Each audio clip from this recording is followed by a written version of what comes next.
La Russie suspend ses exportations de céréales, la sécheresse frappe les États-Unis et l'Asie. L'Afrique de l'Est est submergée par une deuxième vague de criquets pèlerins. Les perturbations dans les récoltes et le transport que l'on voit partout dans le monde sont les indicateurs d'une crise alimentaire qui pourrait être plus meurtrière que la crise sanitaire. Le nombre de personnes en insécurité alimentaire aiguë a doublé selon le dernier rapport de l'ONU, atteignant les 265 millions de personnes menacées et ce à cause de l'impact économique du coronavirus. Une fois de plus, la pandémie agit comme un révélateur des fragilités structurelles de notre société globalisée. Mais les causes de la pénurie alimentaire que l'on s'apprête à vivre se trouvent bien en amont.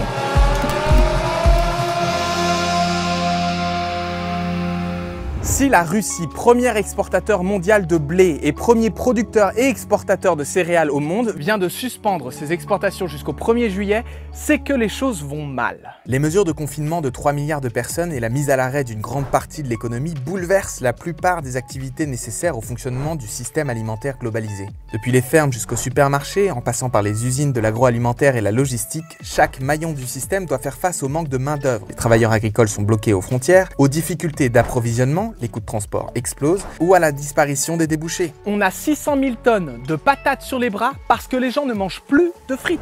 Quand on y regarde bien, on paye le prix des choix des dernières décennies qui ont transformé notre système agricole en un gigantesque jeu de Monopoly. La peur de manquer gagne les esprits et c'est la panique chez tous les joueurs. Regardons le plateau. À l'heure actuelle, de nombreux États font des surstocks par peur de manquer. C'est le cas sur les céréales pour presque tous les pays asiatiques. La Chine, qu'on connaît grand exportateur, importe actuellement de grandes quantités de farine, notamment depuis les États-Unis et la France, alors qu'elle dispose déjà d'une année de réserve. La Turquie et l'Algérie, deux grands pays où le pain constitue l'alimentation de base, en font autant. On a déjà parlé de la Russie qui cesse toutes ses exportations de céréales jusqu'à juillet, mais le Kazakhstan et l'Ukraine font la même chose alors même que les récoltes s'annoncent super bonnes. La Thaïlande, le Cambodge, le Vietnam et l'Indonésie ont annoncé une réduction de leurs exportations de riz. Le Vietnam a peur de manquer de riz, non sans raison. 800 000 tonnes de riz ont été perdues à cause de la sécheresse et des barrages chinois sur le Mékong dont les vannes sont restées fermées. Si la sécheresse se prolonge jusqu'en juin, les récoltes de riz de février à juillet devraient être divisées par 2. Le Vietnam, responsable du quart des exportations de riz mondiaux, limite donc lui aussi ses exportations, ce qui aura des conséquences dévastatrices, en particulier dans de nombreux pays du Sud qui en dépendent. Avec d'un côté les États qui font des surstocks et de l'autre les producteurs qui réduisent leur export, comme ce qui est rare et cher, le prix des denrées alimentaires de base les plus consommées au monde a déjà augmenté. Le riz thaïlandais, à moins de 5% de brisure, c'est la qualité de référence, a vu son prix progresser de 30% depuis le début de l'année à près de 580 $ la tonne. Voilà ce qui se passe lorsque tu laisses le prix de ta bouffe être géré par des traders prompts à la panique et avides de profit.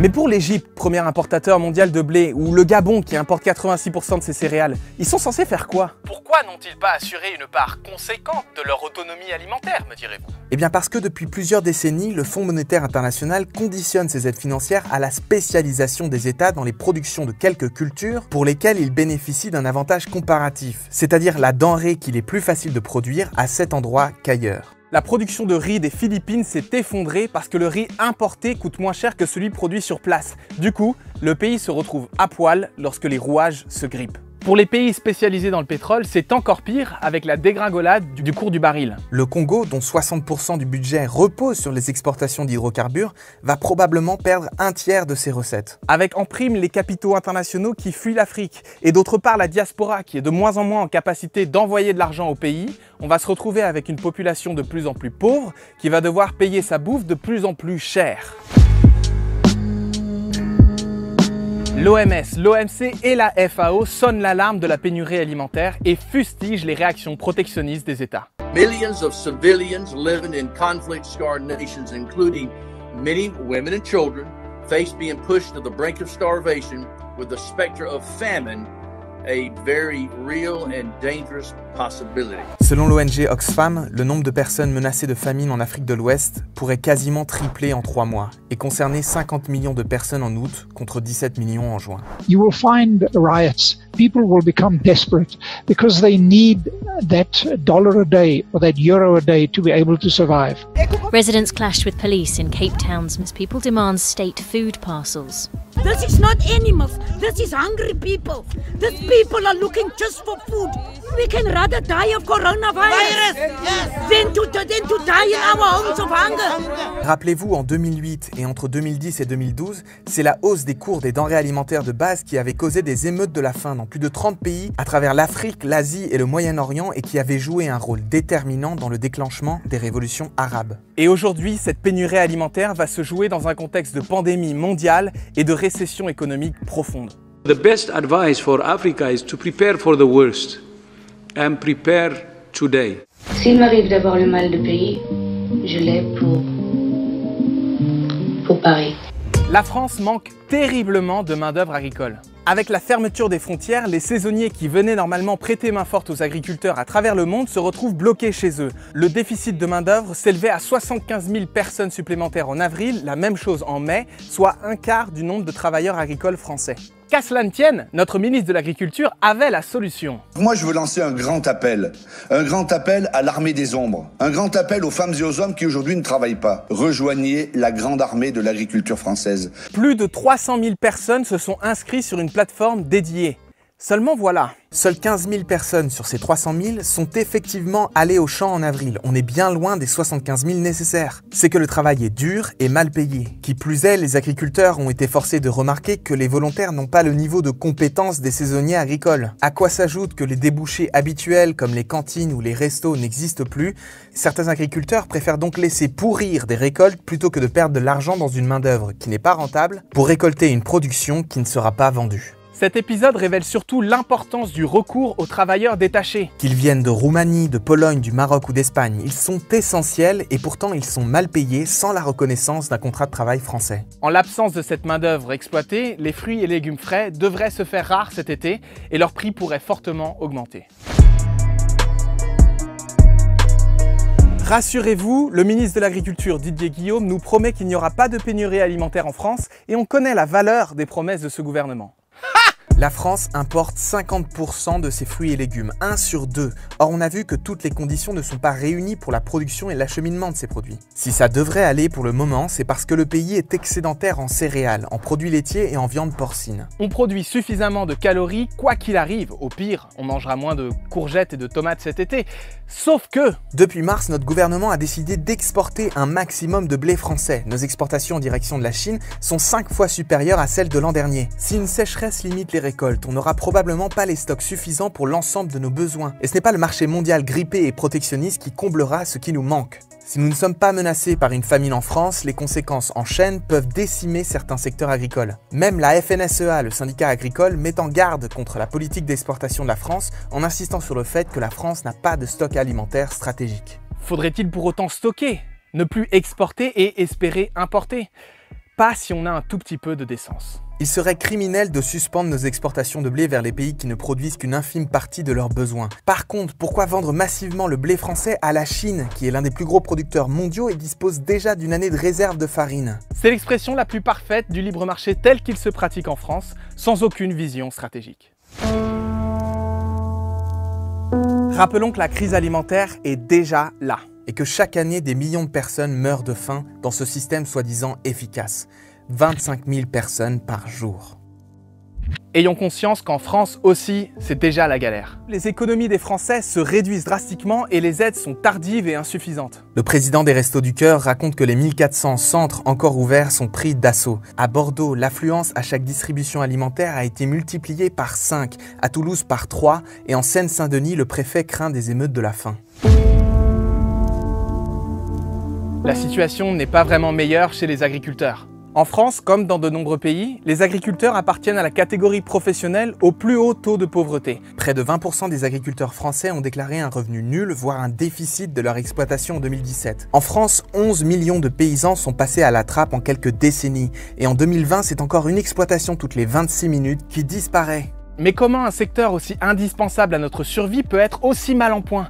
c'est que l'essentiel de l'argent que vous dépensez dans la bouffe est capté par les intermédiaires. Quelques grands groupes se font une guerre des prix qui les pousse à réclamer des tarifs toujours plus bas auprès de leurs fournisseurs de l'industrie agroalimentaire qui eux-mêmes achètent à leur tour le moins cher possible la matière première agricole auprès des paysans en bout de chaîne. Résultat, pour 100 € dépensés par le consommateur dans l'alimentaire, 6,50 € sont effectivement destinés aux agriculteurs en 2020 contre 8,20 € en 2012. Et après, on s'étonne que 2 agriculteurs se suicident par jour. Une bonne nouvelle tout de même. Le gouvernement, qui avait privilégié la grande distribution pour l'approvisionnement, a fait volte-face pour se tourner vers les halles en plein air et les marchés et encourager le 100% local dans les supermarchés, ce qui devrait potentiellement durer après le confinement. Le même gouvernement qui a signé le CETA, le traité de libre-échange avec le Canada, nous félicite aujourd'hui de consommer local. En temps normal, les circuits courts, c'est que 15% de l'approvisionnement alimentaire du pays. On peut se féliciter que les Français se tournent massivement vers les marchés, les petits commerces et l'approvisionnement via des AMAP, ces paniers de légumes. D'ailleurs, si tu veux t'y inscrire, je te mets un lien dans la description. Mais l'approvisionnement en circuit court de nos métropoles reste difficile, voire ingérable. Et ça reste la grande distribution qui capte l'essentiel des reports d'achat avec une explosion des drives et des livraisons. Pendant ce temps-là, l'Union européenne continue le libre-échange sans se poser de questions et conclut un nouvel accord avec le Mexique ce 28 avril pour toujours plus d'exportation et d'importation, toujours moins de taxes et une protection des investisseurs. Bah oui, c'est clair, c'est vraiment de ça dont on a besoin actuellement, ouais. Bref, en l'absence de petites solutions miracles, il va falloir oser tout changer. Covid ou pas, les conditions historiques qui ont permis à un système alimentaire globalisé de prospérer ne sont plus du tout garanties pour les années à venir. Le système alimentaire mondial est un colosse au pied d'argile. Il repose sur une série de dangereuses dépendances. Dépendance en flux de main-d'œuvre et de transport, dépendance au flux de machines, de semences, d'intrants, de pétrole. Et on voit à quelle vitesse tous ces flux sont perturbés lorsqu'ils sont mis sous contrainte. Ce système est vulnérable aux chocs climatiques, aux maladies, aux crises économiques et géopolitiques et aux pénuries de ressources. Le premier réflexe après un traumatisme, c'est la volonté d'un retour à la normale. C'est d'ailleurs ce que préconisent les lobbies. Rien que 3 jours après le début du confinement, la COPA-COGECA, le plus gros lobby de l'agro-industrie européenne, a demandé le report de toute réglementation environnementale relative à l'agriculture. Mais la normale ici est pire que le mal du coronavirus. Il faut de toute urgence développer une résilience de notre système alimentaire. Et la bonne nouvelle, c'est que des solutions existent. À moyen terme, le gouvernement pourrait remonter les prix minimaux sur les produits agricoles pour réguler la pression qu'exerce la grande distribution sur les producteurs et augmenter les taxes à l'importation. Mécaniquement, cette augmentation ferait remonter le prix des denrées, mais il faut se rendre compte qu'en 1960, les Français consacraient 34% du budget familial à l'alimentation. Cette part est tombée à 15% aujourd'hui, mais à quel prix? Taboulé au poulet, 1,99 € les 500 grammes. Lidl, le vrai prix des bonnes choses. Selon un récent sondage, 93% des Français sont prêts à payer plus cher leur nourriture si elle vient de France et offre des garanties de santé publique si elle est de qualité. Pour limiter l'impact de cette hausse des prix, on pourrait rééquilibrer les coûts en réduisant les intermédiaires par le biais de la vente directe ou en réduisant les marges que se font les supermarchés sur les produits de première nécessité. On pourrait aussi renégocier la politique agricole commune au niveau européen, ça ferait pas de mal. 60 milliards d'euros qui aident pour l'instant essentiellement les grosses exploitations polluantes au détriment du plus grand nombre des agriculteurs. Les critères d'attribution devraient être rediscutés bientôt, un rapport de force doit être établi. En payant mieux les paysans, on rendrait la filière plus désirable, notamment auprès des jeunes, et on leur permettrait d'embaucher des travailleurs agricoles, de créer de l'emploi en local. On leur donnerait enfin l'opportunité de sortir la tête de l'eau et d'envisager une transition vers une agriculture plus résiliente face à la crise climatique qui s'annonce. Et elle existe déjà. L'agroécologie, qui prend différentes formes pour régénérer les sols, économiser l'eau, réduire la mécanisation et boucler les cycles de carbone, de l'azote et du phosphore. Les agricultures paysannes nourrissent encore aujourd'hui 75% de la population mondiale avec seulement 25% des terres agricoles et très peu de protéines animales. Si la production change, il faut évidemment que l'on change notre consommation. Le scénario AFTER, qui imagine une France autosuffisante en 2050, propose par exemple de réduire de 50% la consommation de viande, ce qui est une évidence, mais aussi la consommation de lait, de sucre, pour augmenter et diversifier la consommation de céréales, de légumineuses, de fruits et de légumes.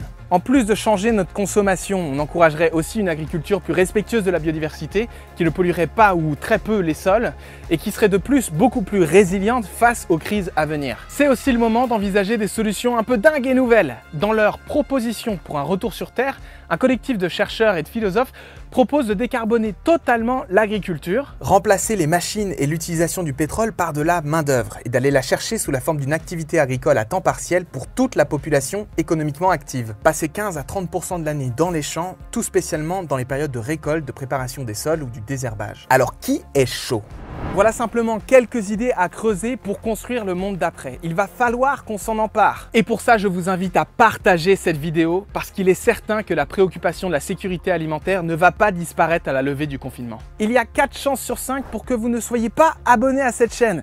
Alors n'hésitez plus, abonnez-vous. On va continuer à produire des vidéos pour trouver le chemin pour sortir de ce merdier. J'en profite pour remercier nos tipeurs qui pour la première fois nous ont permis l'indépendance financière à 100%. C'est grâce à eux que cette vidéo est produite. Gardez la pêche et à très vite.